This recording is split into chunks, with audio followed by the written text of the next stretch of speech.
So in this video, we're going to be looking at periodicity. We're going to look at the trends going across the period and down the group in terms of, first of all, atomic radius, and then, of course, our boiling and melting points as well. Now, in terms of periodicity, we need to be able to define it in the exam, and we say it is a repeating pattern in chemical and physical properties. Now, when we look at the periodic table from GCSE, we already know that our atoms are going to be arranged in increasing atomic number, and going from left to right and then going downwards, the number of protons is going to increase by 1 each time. If we were to look at electron configuration, we know, of course, the group number is going to tell us how many electrons we've got in our outermost shell. And we're going to focus in on, of course, groups 1 and 2, and then 13 to 18, which you know as groups 3 to 8 itself. Now, when we look at groups 1 and 2, of course, we end up with 1 and 2 electrons in the outer shell. But at A level, we can actually mention where the highest energy electron is going to be in terms of the subshell as well. If we were to look at group 1, and of course helium as well, we end up with having 1 electron in the S subshell. Group 2, we end up with 2 electrons in the S subshell. And then, of course, if we were to look at the other side of the periodic table, we end up with, in group 13 or 3, we end up with 1 electron in the P subshell. Of course, we've already got the 2 electrons in the S subshell already, but of course, the highest energy level electron is going to be in, of course, the P subshell itself. We end up with then P2, and then, of course, P3, and then we end up with P4, and then we end up with P5, and then P6 as well. But just remember, helium is not going to fit that trend because that's going to have its highest energy electron in the S subshell itself. So yeah, we can actually find electron configuration in terms of this quite quickly. And if we were to look at these in terms of the periods now, we know, of course, we can end up with period 1, which will have 1 shell, period 2 that has 2 shells, period 3 has 3 shells, and so on. Now the thing is, if we were to look at our periods and our groups will tell us where our highest energy electron is going to be and how many electrons I've got in my outermost shell. My period is going to tell me how many actual shells I'm going to have and what is, of course, the maximum shell number. So if I were to take something like aluminium, I know, of course, I'm going to end up with 1 electron in the P subshell.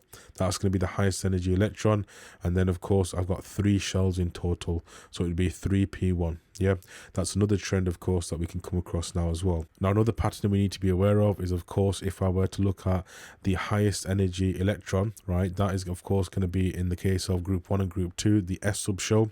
And what we can actually say is that all of these elements within this group 1 and group 2, they're going to be S block elements themselves, right? So they're S block elements. If I were to look at, of course, the P block, right, I've got the highest energy electron. They're going to be in, of course, the P block, right? That's what we can call them. We can call all of these P block elements themselves as well. Don't forget, it's including your noble gases apart from helium, which again, that's going to be an S block technically, isn't it? So yeah, if we were to look at now the last part, which of course at GCSE, you might have called this the transition element block. In A level, we actually just call it the D block elements because not all of them are going to be transition metals. We can see, of course, that these are going to be our D block elements because the highest energy electron is normally going to be found in the D subshell itself. So yeah, we can say again, that's going to be S block, that's going to be, of course, the P block, and then, of course, this is going to be the D block itself as well. So yeah, if we were to move on from that, let's look at our first trend, atomic radius, going down the group and across the period. If we were to start off going down the group, I've got 2 atoms over here, one that is going to be helium, and then another one that is going to be, of course, neon. If I were to look at these 2, helium is going to be in period 1, neon is going to be in period 2. If I look at the difference between them, right, we can see we've got an extra shell when we're looking at neon. Going down the group, the number of shells is going to increase, and so we can say the atomic radius is also going to increase as well. So that's our first trend there done, normally 2 marks in the exam. Looking at the next one, what if we were to go across the period? Well, this one's quite similar to ionization energies, where we need to use something like NANCARs to describe what's going on. So our acronym in terms of losing and gaining electrons can also be used for the atomic radius as well. Going across the period, you can see I've got here an atom of sodium, and then I've also got an atom of magnesium on this other side as well. If I compare the two, right, I know that sodium, it's got the same number of shells of magnesium, so we know shielding is going to be similar. It's not going to be the same same, it's going to be similar. If I were to look at the next thing, which is going to be, of course, nuclear charge, we know, of course, sodium has 11 protons, so the protons are going to have a plus 11 charge overall in the nucleus, and then for magnesium, it would be plus 12 because its atomic number is going to be 12 as well. If I look at it, the nuclear charge we know going across the period, magnesium has got a greater nuclear charge compared to, of course, sodium. Now, in terms of nuclear attraction, the attraction felt by all of my electrons from the actual positive nucleus, that is also going to increase. And what that means is that these electrons, they're going to be drawn in more, they're going to be pulled in more towards the nucleus, and so overall that means our atomic radius decreases across the period, and that's how we can explain that in the exam. If we were to look at our next trend in terms of boiling and melting points, this time going down group A, we look at group 7 in another video. We've already looked at ionization energies in another video as well.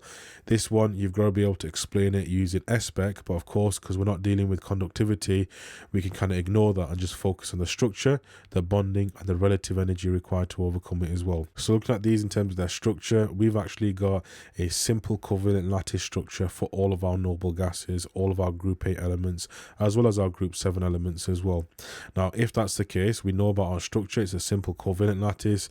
The bonding, so between the actual atoms, normally in things like fluorine and stuff, we say it's covalent, but in this case, the individual atoms, if we look at the bonding between the actual atoms, it's not going to be strong covalent bonds in these non-metals. Instead, it's going to be weak induced dipole-dipole interactions between the actual atoms itself.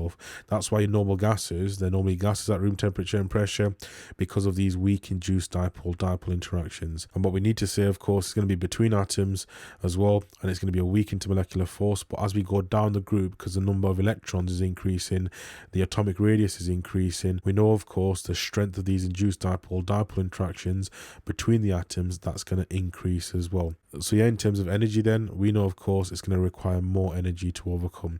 So again, the points that you need to mention in the exam, we know melting and boiling points increases down group 8, the number of electrons and atomic radius increases, the strength of the induced dipole-dipole interactions between atoms is going to increase, and that requires more energy to overcome. Group 7 actually has a similar trend to that as well, but of course, you're looking at it in terms of fluorine, and then chlorine, and then bromine and iodine, and so on. Moving on, we're about going across the period. This is where it starts to get a bit more complicated, right? In terms of going across the period, in this case, I'm going to be looking at period 3 itself, going from sodium all the way to argon. If I were to look at all of these, right, the first thing that I need to be aware of is that, of course, when I deal with my metals, right, I've got a giant metallic lattice structure. So in terms of SPEC, again, I'm not going to look at conductivity. I'm going to leave that one out because we're only interested in the boiling and melting points in this case. The structure with my metals to start off with, sodium, magnesium, aluminium, it's going to be a giant metallic lattice structure. We know the bonding is going to be the electrostatic attraction between, of course, the positively charged ions and the negatively charged delocalized electrons itself. We know, of course, that requires a large amount of energy to overcome. But why is it going to increase from sodium to aluminium? Why is the melting point going to increase? Well, if we were to look at it right, sodium forms a +1 charged ion, and it's attracting, of course, 1 delocalized electron. Magnesium forms a +2 charged ion, and of course it's attracting 2 electrons in this case. If you were to think about it, right, going from left to right, when we get to aluminium, we have a +3 charged ion, and we're attracting 3 electrons in this case. The number of delocalized electrons is increasing, and the actual positive charge on the metal ion is increasing. So what we end up with is stronger metallic bonding. That's why it increases from groups 1 to 3 in period 3 itself. What about group 4 then? Well, in group 4, we're dealing with, of course, silicon in this case. Of course, you would deal with carbon in the same way, but silicon is going to have a giant covalent lattice. We end up with a massive increase. The bonding that, of course, decides how high the melting point is going to be, of course, a strong covalent bonds between the atoms itself, because you've got a network of carbon atoms, you've got that tetrahedral structure all throughout, and it requires a large amount of energy to overcome. That's why silicon, you're going to end up with a massive jump, and that's going to be a lot higher compared to your metals itself as well. What about if you were to drop down to P4, S8, chlorine and argon? So if you were to look at phosphorus and sulfur, although in balanced equations we normally just put P or S, its actual structure, they actually exist as 4 atoms in phosphorus joined up together, and then of course 8 atoms. You end up with a ring of sulfur atoms joined up together itself as well. Of course, Cl2, you just know that one, and argon, it's a noble gas that exists on its own. If I were to look at these, right, I need to be able to think, first of all, what's the structure going to be? They're all going to have simple covalent lattices, and we're going to end up with not, of course, our covalent bonds between the actual atoms determining the melting and boiling point, but rather instead, because they're non-polar molecules, the induced dipole-dipole interactions between the molecules or atoms itself. So if I look at P4S8 and chlorine, we can see they're a lot lower already compared to our giant metallic, giant covalent, and in some cases when you deal with it, the giant ionic lattices as well. So yeah, our bonding itself is going to be induced dipole-dipole interactions, and that requires a lot less energy to overcome compared to the rest. What about if I were to look at P4S8, Cl2 and argon?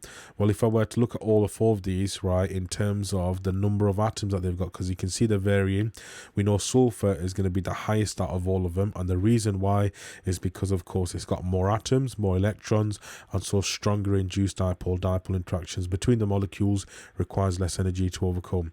P4 is going to be next because of course it's got more atoms compared to chlorine and argon, and then chlorine is going to be of course after that, and then we end up with argon because it has the least amount of atoms, least electrons. It's going to have of course weaker induced dipole-dipole interactions. In this case we don't say between molecules, instead we say between atoms, and so that requires the least amount of energy to overcome. So moving on, how do we actually explain this in the exam? Well, starting off, if we were to look at sodium to aluminium, we need to be able to of course state what type of lattice we've got, what type of structure we've got, which is a giant metallic lattice. We know of course the melting and boiling points, it increases from sodium to aluminium as the number of delocalized electrons increases, the charge of the positive ion is going to increase, and we also know that the metallic bonding therefore is going to get stronger itself as well. The electrostatic attraction between the positively charged ion and the negatively charged delocalized electrons is going to get stronger. Looking at aluminium to silicon, why do we end up with a massive increase? Just remember, boron, carbon, silicon dioxide, they all have the same structure as silicon. If you were to look at it right, the giant covalent lattice is the structure that we're dealing with, and we know to actually overcome the attraction between the atoms, which is going to be strong covalent bonds in this case, because it's not a simple covalent lattice structure, it's a giant covalent lattice structure similar to diamond. We know of course we need to put a lot of energy into the system to overcome that. So we know the boiling point is going to be very high for silicon. Why? Because it's got a giant covalent lattice structure with lots of strong covalent bonds, and they require more energy to overcome compared to anything else. If we were to look at P4 to argon, of course we know we end up with a decrease in boiling and melting points to phosphorus. Why? Because we've got a simple covalent lattice, we've got weak induced dipole-dipole interactions between the molecules, and of course when we get to sulfur, we know it's going to increase. We end up with more atoms, more electrons, stronger induced dipole-dipole interactions between molecules, and that requires more energy to overcome compared to the induced dipole-dipole interactions in phosphorus. If I look at chlorine, right, we end up with a decrease, a massive decrease compared to sulfur, because chlorine has less atoms, a lot less atoms, and we end up with weaker induced dipole-dipole interactions between molecules, and that requires less energy to overcome. And then of course when we deal with argon, argon has less atoms altogether, it's only got 1 atom, and we end up with weaker induced dipole-dipole interactions. In this case it's going to be between the atoms itself, and that requires less energy to overcome compared to anything else. The same trends kind of follow in the period above and the period below, but of course you've just got to be aware of period 3 and then apply it to unfamiliar situations as well. Remember, when you're dealing with boiling and melting points, always follow S-spec, where you're looking at of course structure, bonding, relative energy required to overcome them, and then the charge as well, but charge isn't included here.